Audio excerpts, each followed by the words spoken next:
Sekiranya anda batuk malam-malam, kenapa? Dan macam mana nak selesaikan? 3 sebab utama kenapa batuk malam-malam. 1, sebab ada acid reflux. Kalau ada acid reflux, yang itu acid akan masuk ke tekak dan ia akan membuat iritasi pada tekak dan selalu nak berbatuk-batuk. Kalau begini, apa you patut buat ialah you tidur pada bantal 2 bantal. Ya, naikkan bantal anda 2 bantal dan dia kurang reflux. Dan nombor 2, boleh makan makanan 2-3 jam sebelum tidur. Jangan makan lagi ya. So ini sangat penting ya. Kalau tak ada acid reflux sangat senang berlaku. Kalau sebab yang kedua, kenapa membatuk malam-malam ialah disebabkan kita ada rendeh daripada rendeh ataupun kahak ya. Yang ini yang mengalir ke tekak.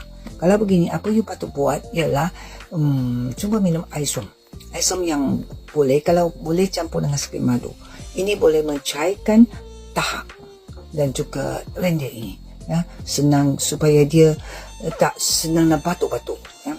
Nombor 3, sebab ada mungkin environment yang kurang bersih, macam ada bulu-bulu haiwan, macam kucing punya bulu haiwan, ataupun mungkin ada macam mole ya, itu ataupun kotor-kotoran atau abu-abu. So itu kena bersihkan environment ya. Ya, sekitar kena bersihkan dan selimut itu kena tukar dan pastikan tempat itu bersih. Kalau begitu dia akan kurang batuk.